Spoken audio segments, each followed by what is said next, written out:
முடிஞ்சிச்சு. ஆமா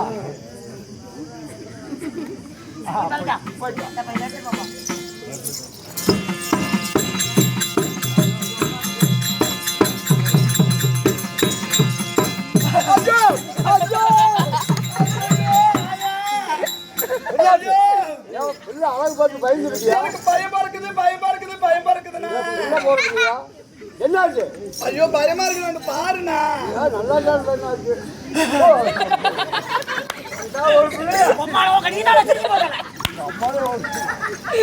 அழகா போன சிரிச்சு வேலைக்கு போன பயந்து அழகா அண்ணனோட போட்டு சிரிச்ச முகமா போ.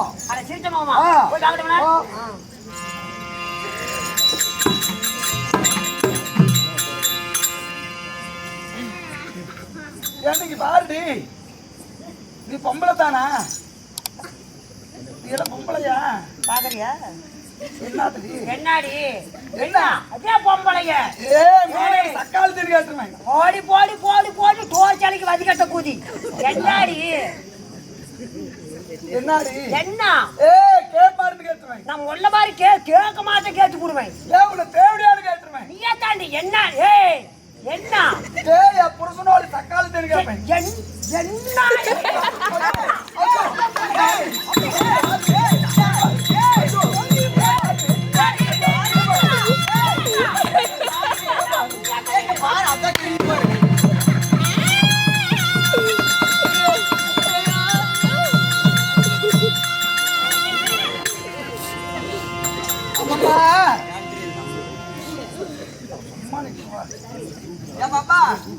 என்ன என்னமா என்ன இது பொம்பளை உனக்கு பிடிக்கலையா? ஏமா மொத்தத்தான் பொம்பளை சரியில்லாம போயிடுச்சு. இப்ப பாரு உடக்காலையில் தண்ணி ஊத்திட்டு இருக்கிறா. இப்ப மட்டும் நீ கூப்பிட்டு பாரு என்ன படிமானமா வராரு மட்டும்.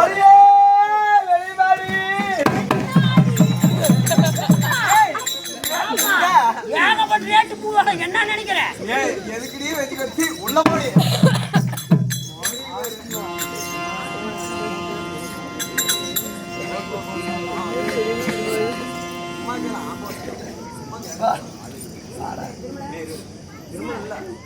இருந்தாலும்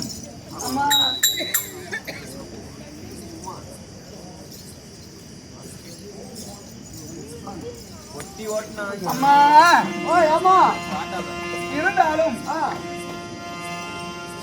நாம பேசினால் வெகு நேரமாகும். ஆமா சரி. நாட்டுக்கு நாடு மகாநாடு, அருமையில் பெருமையில் அழகு திரு பொன்னாடு. இந்நாட்டின் பெயர் என்ன? தெரியல. சமத்துவபுரம்.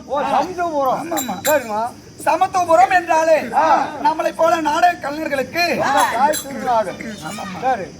ஏன்னா இந்த ஊருக்கு வந்துட்டாவே சாப்பாடுனாலும் சரி, ஒரு சாப்பாடு ஏற்பாடு, காசு பணம் எதுனாலும் சரி, ஒரு நிலையற்ற கலைஞர்களுக்கு உபசரிப்பதே கடமையாகும். அதை போல அருமை தாய் யாரு? நமது உயிருக்கும் மேலாகிய அருமை தாய் செல்வி அம்மாவும் சரி, அருமை அக்கா கௌரி அக்காவும் சரி, இன்னும் அருமை அத்தை செல்வியத்தை அவர்களும் சரி, நம்ம வந்துட்டா போதும். வந்துட்டாங்களா இவங்களை வயிறார சாப்பிட வைக்கணும், வயிறார உபசரிக்கணும்னு சொல்லி உபசரித்து நம்மளை இப்படி புனிதமான சபையில ஒரு நாடகம் அரங்கேற்றம் செய்துள்ளார்கள். ஒரு கை தட்டினா ஓசை வராது, 10 கை சேர்த்து தட்டினா. அதே போல ஊர் பொதுமக்களாகிய மகளிர்கள்னா பெண்கள், அப்படிப்பட்ட அரும்பெரும் தாய்மார்கள் எல்லாம் அகிலாண்டு கோடி பிரம்மாண்ட நாயகி காளியம்மனுக்காக ஒரு நாடகம் அரங்கேற்றம் செய்துள்ளார்கள். ஒன்றுபட்டால் கூடி வாழ்ந்தால் என்ற பழமொழிக்கு இணங்கி அனைவருமே ஒன்றாக சேர்ந்து இந்த அகிலாண்டு கோடி பிரம்மாண்ட நாயகிக்கு ஒரு நாடகம் வைத்துள்ளார்கள். அப்படி வைத்திருந்தாலும் இன்று அகிலாண்டு கோடி பிரம்மாண்ட நாயகிக்கு வைத்துள்ள நாடகம் சிவபுராணம். இங்கே இருந்து அருள்பாலிப்பது காளியம்மன். சமத்துவபுரத்துல காளியம்மன், அந்த காளியம்மனுக்காகவே வைத்துள்ள நாடகம் வனபத்திர காளியம்மன் பிறப்பு. ஆனா பத்திரகாளி பிறப்பு பத்திரகாளி அம்மன் பிறப்பு இங்க காளியாயி இருக்குது. இந்த காளியாயி எப்படி பிறக்குது, எதனால பிறக்குது, இப்படி வனத்துல ஏன் போய் இந்த காளியாயி உட்காரணும்? ஏன் ஊரு உலகத்துல மாரியம்மன் இருக்குது, மாரியம்மனை தெய்வமா வச்சு வழிபடுறோம். ஆனா இந்த காளியாயி மட்டும் வனத்துல போய் ஏன் பிறக்குது, என்ன காரணம்? இதெல்லாம் தெரியணும்னா விடிய முப்பொழுதும் கண் முழிச்சு பார்த்தா மட்டும்தான் காளியம்மனோட வரலாறு கிடைக்கும். இது வரல படுத்தவனும் தூங்கட்டும், தயவு செஞ்சு எந்திரிச்சு உட்காந்து கதையை கேளுங்க. காளியம்மன் எப்படி பிறக்குது, முனியப்பன் சாமி எதனால பிறக்க வச்சு எதுக்காக அந்த சாமியை சண்டைக்கு அனுப்புறாங்க? இந்த வனபத்திர காளியம்மனுக்கும் அந்த முனியப்பனுக்கும் என்ன சம்பந்தம், என்ன சம்பந்தம்? இப்படிப்பட்ட புண்ணியமான தகவலாம் வந்து சேரணும்னா அனைவருமே கெட்ட கதையா இருந்தாலும் முட்டலா கேட்கணுமாமா என்ற பழமொழிக்கு இணங்கி அனைவரும் ஒன்றாக சேர்ந்து நீங்க ஆமோதித்தால் மட்டுமே எங்களால் கதையை நடத்த முடியும். அப்படியா இருந்தாலும் இந்த புண்ணியமான சபையில நான் வந்திருக்கும் பொழுது நான் யார், என்னுடைய பெயர் நாமங்கள் என்ன சொல்லுமா?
பர்வத ராஜன் பெற்ற பரம சிவனுக்கு ஏற்ற எனக்கு ஒரு பெயரா இரண்டு பெயரா இந்த அகில உலகத்தில் நிலையற்ற சக்தியாக நான் பிறந்தனே. எனக்கு எத்தனை பெயர்? சக்தி, சாமுண்டி, மகேஸ்வரி, உமா மகேஸ்வரி, ராஜேஸ்வரி, ராஜராஜேஸ்வரி, புவனேஸ்வரி, காஞ்சியிலே காமாட்சி, மதுரையிலே மீனாட்சி, திருச்செங்கோட்டிலே அர்த்தநாரீஸ்வரி, சக்தி மங்கலத்திலே பண்ணாரி அம்மன், காசியிலே விசாலாட்சி, ராமேஸ்வரத்திலே பர்வதவர்த்தினி, சமயபுரத்திலே மாரியம்மன், சமயபுரத்திலே மாரியம்மன், சங்ககிரியிலே சோமேஸ்வரி, பவானியிலே சங்கமேஸ்வரி, தஞ்சையிலே பிரகதீஸ்வரி என்று பெயர் பெற்ற மேல் மருவத்தூரிலே ஆதிபராசக்தி என்று பெயர் கொண்ட என்னுடைய பெயரோ ஓம் சக்தி என்று சொல்லக்கூடிய என் பெயரோ உலக சக்தி உமையவள் பார்வதா.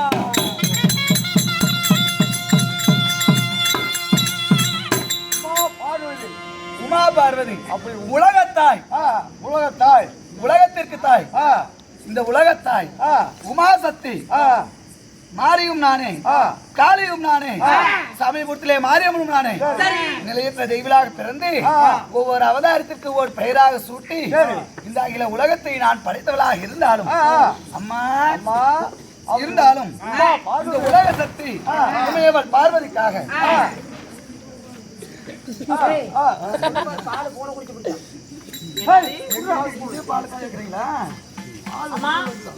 இந்த உமா பார்வதி சக்தியா இருந்தாலும் அப்படியா இருந்தாலும் இந்த உலக சக்தி உமையவள் பார்வதிக்காக ஒரு தெய்வத்தை கண்ணால காண முடியாது.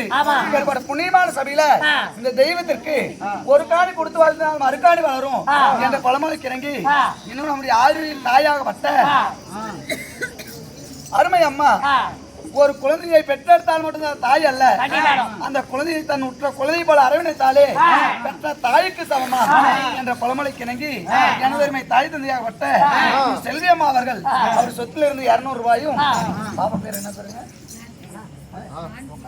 நாசிகா அவர்கள் இந்த உலக சக்தி உமையவள் பார்வதிக்காக அவர் சொத்தில் இருந்து 20 ரூபாய் வாரி வழங்கியுள்ளார். அப்படி இந்த உலக சக்தி உமையவளுக்கே வாரி வழங்கிய காரணத்தினாலாக என்றென்றைக்கும் நோய் நொடி பிள்ளை சூனிய கருப்பு கந்தேஸ்வரன் அணுகாமல் 16 செல்வங்கள் பெற்று என்றென்றைக்கும் சிறுஜீவியாக வாழ வேண்டும். ராமோ ஜெயம்.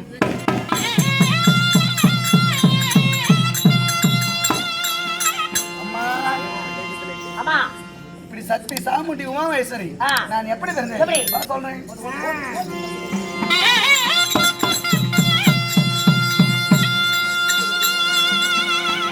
அம்மா உலக பிறப்பு முன்னே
இந்த உலகம் பிறக்கும் முன்னே உமையவள் நான் பிறந்தேன். இந்த மண் பிறக்கும் முன்னே இந்த மகேஸ்வரி நான் பிறந்தேன். அப்படின்னா மண் பிறக்காத முன்னாடி எந்த உயிரினமாவது பிறக்குமா? பிறக்காது.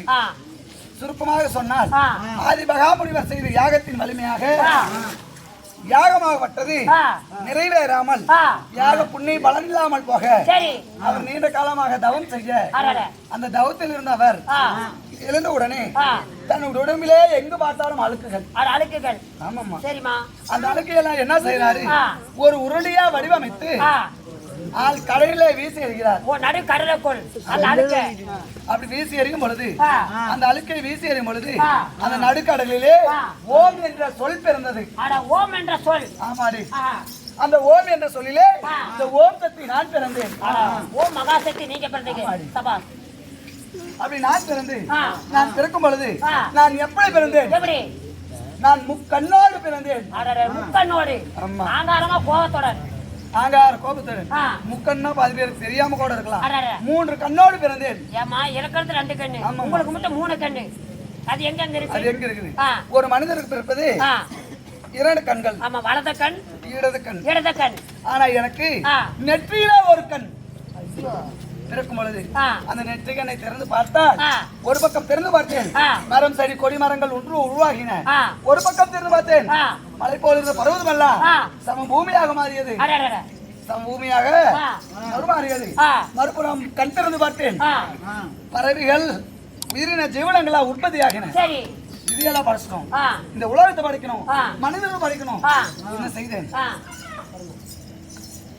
அகர உகர ஓங்கார அட அகார உகார ஓங்கார ஆமா. மந்திரம். என்ற 3 மந்திரத்தை வைத்து ஆ. நான் முதலாக ஆ. ஒரு குழந்தையை பிறக்க செய்தேன். ஆ. அந்த குழந்தை வருதே, ஆ. அம்மாடு ஓடி வருது. அம்மா என்று. அடடா. அப்ப என் மனசுல ஒரு யோசனை, ஆ. நம்ம இன்னும் கல்யாணம் ஆகல, நம்மளே வந்து அம்மானு கூப்பிடுது. கன்னி பருவத்தாண்டல ஆ. அம்மானு கூப்பிடுது. அடட. இந்த உலகம் படைச்சா ஆ. நாளை எல்லை நைப்பார் என்று சொல்லி அடடே. நான் என்ன செய்தேன்? ஏய். என்ன செய்தீங்க? அந்த குழந்தையை என் நெற்றி- ஆமா, நான் நிஜமாவே ரெக்கார்ட் பண்றாரா அம்மா? இப்ப என்ன பண்ணிட்டோம்? அம்மா அப்படி அந்த குழந்தையை என் நெற்றி கண்ணினால் சுட்டரித்தேன். குழந்தையை ஆ. இரண்டாவதாக ஆ. யார் வந்தார்? யார்? கண்ணே பெண்ணே மங்காய் என்று வருகிறார். அட கண்ணே பெண்ணை என்று மங்காய் என்று. ஆமா. ஆஹா. கண்ணே பெண்ணே மங்காய் என்று ஓடி வருகிறாரே, ஆ. யார் இவர் இருக்க கூடும்? ஆ. ஒரு கல்யாணமான பொம்பளை தான் அடடே. கல்யாணம் கூப்பிடலாம், அடடே. பெண்ணானு கூப்பிடலாம். ஆ. ஆனா இவர் நம்ம கல்யாணம் செஞ்சோமா, ஆ. இல்ல திருமணம் பண்ணோமா, ஆ. மாலை முடித்தோமா, ஆ. இல்ல மருமகம் சூடவுமா, அடடே. எதுவுமே பண்ணல. ஆ. இவர் வந்து நம்ம பொண்டாட்டின்னு இவர் நினைக்கிறதா அடடே. அப்படின்னு சொல்லி ஆ. அந்த ஆடவனை மீண்டும் சுட்டரித்தேன். நீங்க பாவம் பாவம். மூன்றாவதாக ஆ. ஓங்கார என்ற மந்திரம் உச்சரிக்கும் பொழுது ஆ. யார் வந்தார்? யாரு?